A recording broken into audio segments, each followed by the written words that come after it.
Welcome to this session, which is on the social sector. We've got two speakers. Subrat will go first, and Reetika after that. Then I might add one or two sentences, and it'll be thrown open to the House. Subrat. Thank you, sir. Now, when we are looking at the new union government's priorities and policy interventions with regard to the social sectors over the last 1 year, the backdrop in which we can assess these definitely include the 14th Finance Commission and the union budget presented for 2015-16. This government had also presented a budget for 2014-15, which was last year in July. But then what we had seen was most of the allocations for the social sector ministries were retained at the same level as those presented in the interim budget for 14-15, which was by the previous government. Now, in terms of the larger fiscal policy scenario and its implications for social sectors, we need to take into account a few things. The fact that India's tax GDP ratio is considered to be low for a large developing country. This was admitted by the former finance minister, Mr. P. Chidambaram, in the budget speech, and the present finance minister also has made statements referring to this, that the tax GDP ratio is low, and we are not saying it in comparison with the developed countries, but also with the other BRICS countries like Brazil, Russia, South Africa, China, Mexico and all. The tax GDP ratio in those countries is significantly higher than that in India. As a result of that, the overall spending capacity of the government as compared to the size of the country's economy is limited in our country. The priority in government budgets, center and states combined, for social sectors, and here I am referring to sectors like education, health, nutrition, sanitation and so on. I am not including food subsidy or rural development, because the figures that I am referring to, or I will be referring to, would be for these sectors, the standard social services. When we combine the union budget spending and the state budget spending on these social sectors, and it includes the social security schemes which are there, in our country it has been at around 7% of GDP over the last few years. In 2004-05, it was less than 6% of GDP.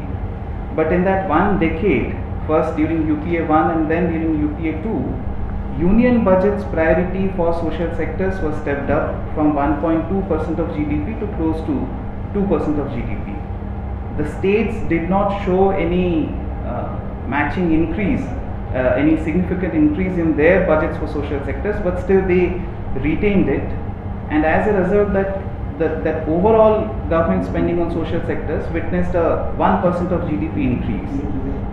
Now it is important to keep that in mind, because now the debate has changed. We were asking for a stepping up of the overall resource envelope for social sectors. Now it seems that the debate is more around protecting the existing envelope of resources for social sectors. Where does the union government continue to spend, and what are the sectors where the union government is planning to withdraw its financing responsibilities? That becomes important now. Guided by the report of the 14th Finance Commission, it seems that the Ministry of Finance is following the constitutional division of responsibilities between the union government and the state governments, and while the union government would continue to fulfill its existing level of financial commitments in those sectors which fall in the union list, sectors which fall in the state list and some sectors which fall in the concurrent list, there the Ministry of Finance has proposed a change in the fund sharing pattern between center and states. Now, as far as some of the programs and schemes where the union government is going to continue to fulfill its financial responsibility, there are a number of criteria, 4 criteria given for retaining some schemes, which includes all legal obligations. So like Narega, programs like Narega are there, the food subsidy has to be there because of the Food Security Act. Then the schemes which are backed by cess, for which the funds are collected from any kind of cess, those would continue. Some amount of special assistance for specific regions would continue, and in terms of disadvantaged sections, the budget documents for 15-16 indicate that the union government would continue to provide resources for schemes for scheduled castes, scheduled tribes, minorities, persons with disabilities, and also social security for unorganized workers. So the most prominent omission there is women and then children. And when we look at how this has impacted the budgets for these different ministries, now in the union government, the budgets for the different ministries dealing with vulnerable sections of population have always been very small. The budgets of social justice and empowerment, tribal affairs, women and child development, minority affairs have been among the smaller side in terms of budgets of different ministries. For social justice and empowerment, tribal affairs, minority affairs, Department of Disability, persons with disabilities, the allocations have been retained. They have not been slashed much. But for women and child development, the ministry's budget has been almost halved in 15-16 as compared to 14-15, and that's definitely a major concern. There are some 20 odd schemes in sectors which fall in the state list, where the Ministry of Finance is proposing a new fund sharing pattern between the union ministries and the states. A number of important government interventions fall in those in that category, which includes ICDS, National Health Mission, National AIDS Control Organization, Rashtriya Madhyamik Shiksha Abhiyan, the Rural Drinking Water Program, Swachh Bharat Mission, Rashtriya Krishi Vikas Yojana, and so on. Also Indira Awas Yojana. It also says that the states will take care of revenue expenditure. But it does raise a concern because the 14th Finance Commission's recommendations have been rather harsh on the revenue deficit. It requires the states and the union government to eliminate its revenue deficit, and both the union government and the states would be under a lot of pressure to show a zero revenue deficit. And we know that a large part of expenditure in these social sectors is treated as revenue expenditure. And there are a few important interventions which have been dropped completely, which includes the BRGF, the Jawaharlal Nehru National Urban Renewal Mission, and so on. On the one hand, while the states are going to get more central taxes, they are also losing out because of a drastic reduction in central assistance for state plan, and also because of the reduction in union budget support for some of these schemes. So we need to take into account what is the net increase in spending capacity of the states in 2015-16 when we compare both the increase in untied resources from central taxes and the reduction, the complete withdrawal of normal central assistance for state plan and reductions in other forms of central assistance. When we compare the 2014-15 budget estimates with 2015-16 budget estimates, for all states and union territories taken together, the net increase in availability of resources in state budgets is only 64,000 crore. So that's not a very significant amount, and we have seen in the budget speech in states like Kerala and Karnataka, the chief ministers or the finance ministers have made very strong remarks on how they are going to struggle to protect the existing level of resources in a number of social sector schemes. We also did a very quick analysis of the state budgets in 4 states, Bihar, Rajasthan, Karnataka and Maharashtra. Now, in all the 4 states, it seems that they could predict the direction of changes correctly. They have predicted a significant increase in their share in central taxes and also a significant reduction in planned grants coming from the center. So the exact figures might change, and that's why some analysts are saying that we should wait for the supplementary budgets to come. I also agree that we will have a more accurate picture after the supplementary budgets are presented by states, but the direction in these state budgets seems to be towards adapting to this new fiscal architecture. Then we try to see, are they protecting or increasing the priority for social sectors in their state budgets. In Rajasthan, Karnataka and Maharashtra, it has been protected at that same 35 or 40% of their overall state budget. But in Bihar, there is a decline. The overall resources for social sectors in Bihar state budget accounted for almost 40% last year. This year it's 35%. In terms of some of the schemes in ICDS, for instance, in Bihar we find that the allocation for ICDS in 2014-15 budget estimates was 2,337 crore. Now this year it's 1,704 crore. In the other states also, Madhya Pradesh and Rajasthan, ICDS allocations have definitely fallen. So there is a concern to what extent the states would be able to compensate for the reduced union budget support for a number of social sector schemes, and particularly the poorer states where the expenditure shortfalls across sectors is going to be more acute. We may say that the poorer states would be struggling to increase allocations for social sectors because there are bigger expenditure gaps in the other sectors also, and in terms of their ability to fill up the staff vacancies, the problem of staff shortage is also very acute across the states.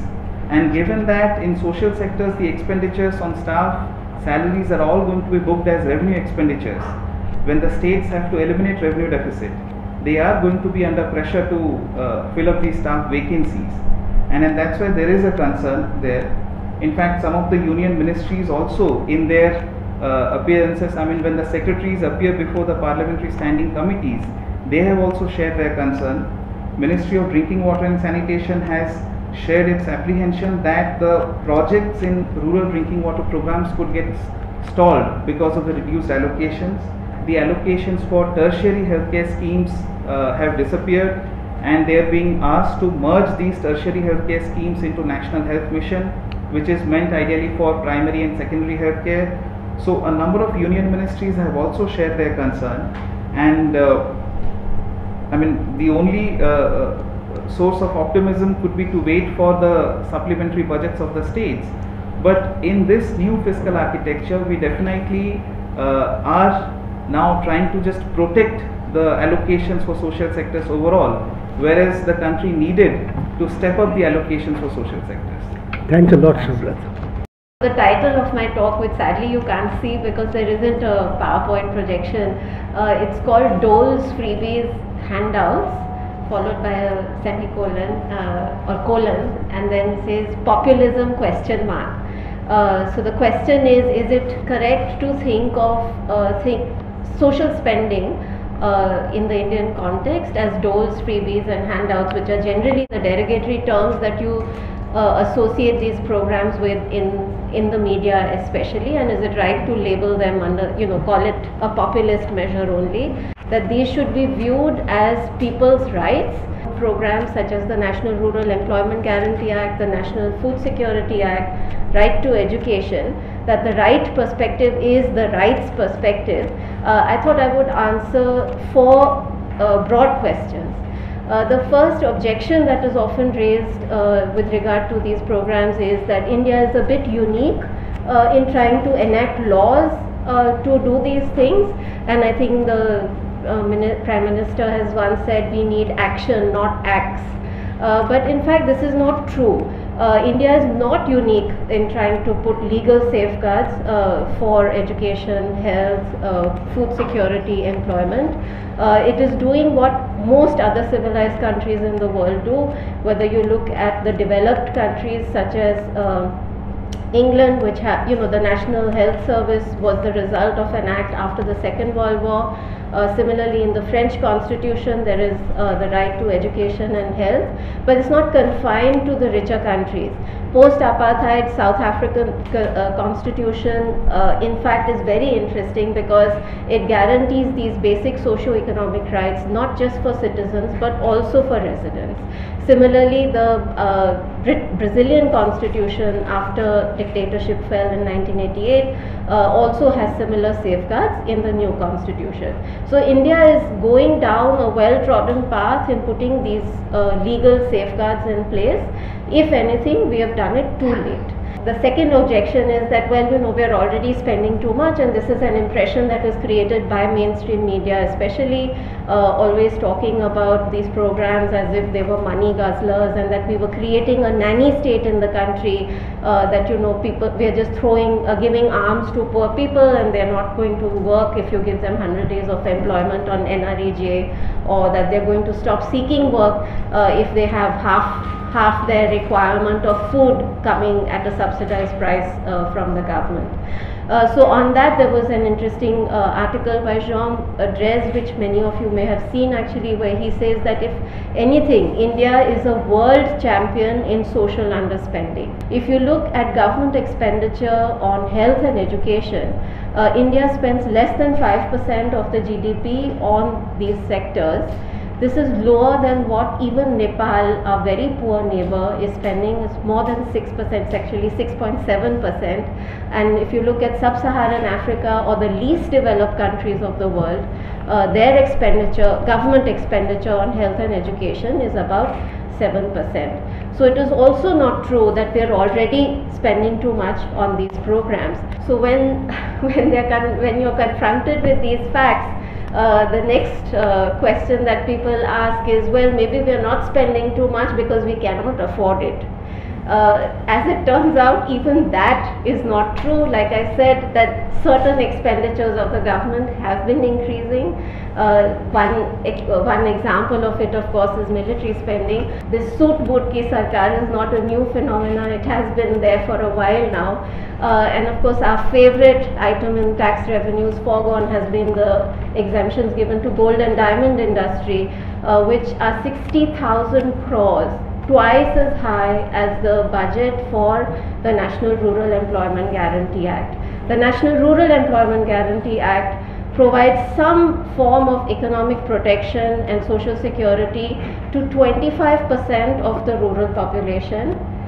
The gold and diamond industry provides employment to 1% of the labor force. Yeah, so 60,000 crores for an industry. I mean, we understand that some tax exemptions are important to stimulate economic activity, and that's how mostly people try to justify gold and diamond industry. It's only 1% of the labor force. So there's just no proportion to these tax exemptions. So the point actually that I'm making is that there is some amount of fiscal space available. It's just that this limited fiscal space is being spared not for poor people, not for the underprivileged, not for the disadvantaged, but for the relatively better off sections. On the fiscal space, actually, there is another side to the story, which is that, fiscal deficit is obviously a concern for any sensible economist. But the fiscal deficit has two sides. You either control your expenses or you try to increase your revenues, if you want to balance your budget. But somehow in India, the discussion is always focused on controlling expenditures. The revenue side does not get as much attention as the expenditure side. And actually on the revenue side, there is an equally interesting story. Between 1986 and 2008, according to a paper by Piketty and his co-author Xian, the income tax paying population in China increased from 0.1% of the population to about 20% of the population. In exactly the same period in India, it has remained stagnant between 2 to 3%. As it happens, after 2008 in China, the income tax paying population did decline, but even after the decline, it's still at 8%, and we're still stuck at about 3 or 3.1 or 3.2. The next argument that comes from the other side is, hey, but what about corruption? It is nobody's case that corruption is no longer a concern in NREGA or the public distribution system. There is corruption, but equally there is quite a lot of sign for hope. So as far as corruption is concerned, in NREGA, for instance, between 2007-8 and 2011-12, corruption levels have declined. It used to be around 50%, and according to the latest estimates, depending on which data source you use, corruption is between 5 to 30%. In the public distribution system, there is an equally encouraging story. And again, I'd like to emphasize, I'm not saying that the existing levels of corruption are acceptable or tolerable.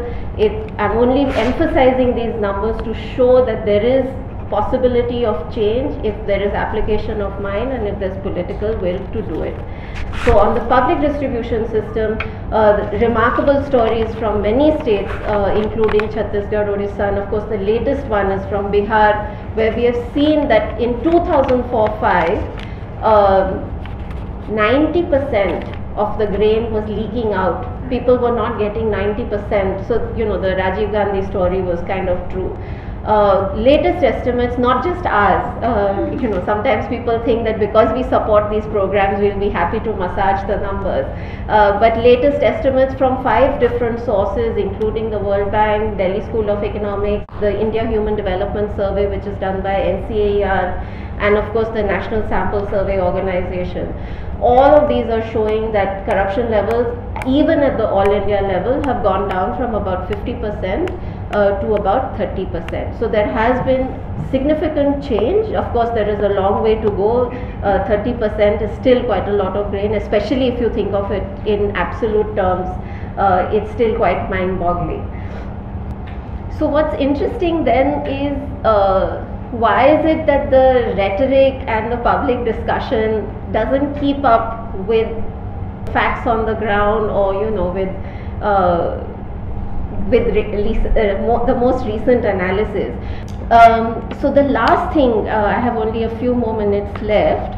Last very important thing is again on the topic of corruption, that as far as I can see, like to me as a normal person, the correct response to corruption has to be, how do we get rid of it? Yeah, the correct response to corruption cannot be, let's get rid of this and let's bring in some other new unknown entity, in the form of another program to deal with this problem of corruption. Yeah, and this is the normal response for any other sector except the social sector, it appears to me. It's only when it comes to these social spending budgets that the response is always, okay, let's try something new, and that the new thing is always going to be a magic bullet and a magic wand and is going to get rid of all the other problems.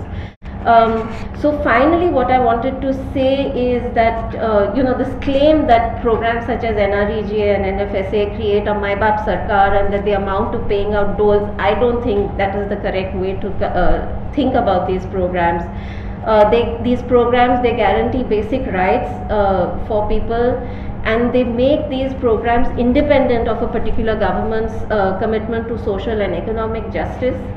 And although India is a laggard on this count, even among poor countries, I mean in terms of social spending, these initiatives have faced very shrill opposition from privileged classes who are the ones who write in newspapers. In the past 1 year, there has been an unrelenting attack on the social sector, so much so that it almost makes UPA 2 even look very good. Yeah, the budget cuts on ICDS, health, education, these are things that didn't really happen. I didn't ever think that the day would come where I could say, think of the UPA 2 in a positive light. But I'm also a little bit concerned that, we shouldn't allow the debate to remain confined to land issues, because there is another category of people who are even below that. Who are even behind those, marginal and small farmers who may lose their land and become worse. There is already that category who is a very large chunk of people who are there. And similarly, the initiatives that Subrat mentioned, these social security policies, I'm also concerned that social security and the definition and conception of social security, we should not allow this government to let it be confined to insurance schemes, whether it's health insurance or life insurance, which is what these big announcements were about. Social security is about health, education, and the provision of these services also by the government. I suppose in a bit of a context, and one of the contexts is the fact that I think Subrat made a very important point, and that relates to the 14th Finance Commission, the impact the 14th Finance Commission has on the central budget, the net effect of which has been that the states have not got very much more. They've got much more in terms of devolution of taxes, but much less in terms of flows under central schemes of various kinds. Much of the cut has come not in the social sector area, but things like agriculture and things, but cuts have come in the social sector schemes of the Government of India as well, notably, for example, in the ICDS.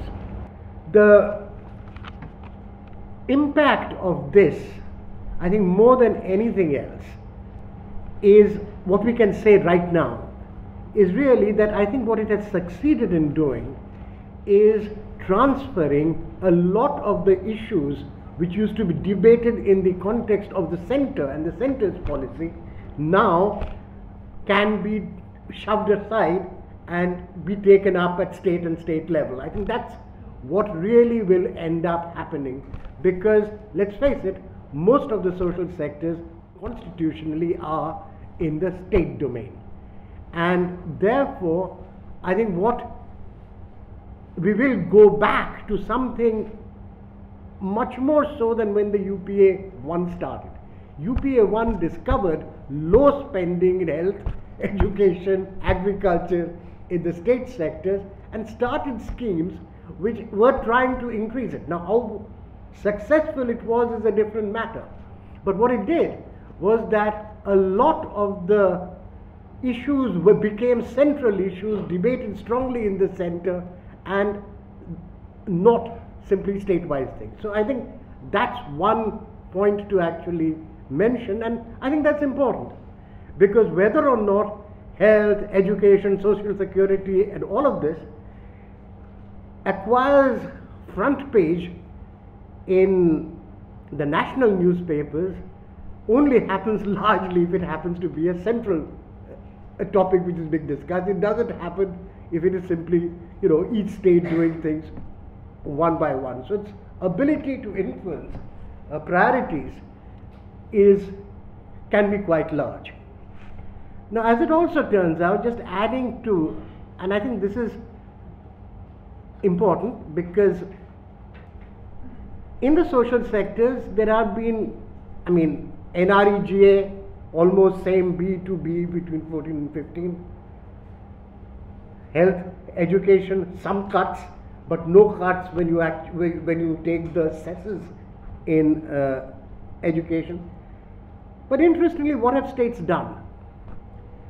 And I think I did an exercise which was very similar to what Subrat was describing for slightly more states. It's probably that in education, because most of the expenditure is on salaries, it's being protected. On health, it's going down. And there are very many other sectors where there is an increase, and those are reflecting what states want to spend themselves. But health certainly is something which I feel is under challenge, but whether you can say this is a challenge brought on by the government is something that I think we should actually discuss. Because, and this is where I come in as an ex-member of the Finance Commission and a member who was a dissenter in that Finance Commission, did have the option, A, of, say, buying by dissent note, which would have allowed them to retain more of the money and continue with some of the schemes which I said that they would. And in which case, of course, all of this would have been there more in the central domain. It chose to actually go with the majority opinion.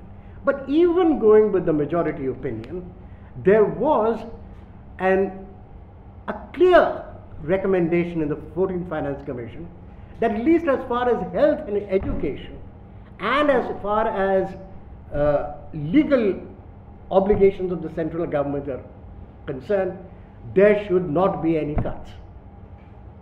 Now, the government has more or less matched it in terms of not making any increase at all, and in some cases there are in fact slight cuts. So I think the government has used the 14th Finance Commission report to do something which obviously there is a case for doing, which is more decentralization. But in doing so, I think it has really taken the opportunity to remove from the priorities of the centre something which had grown massively during the UPA.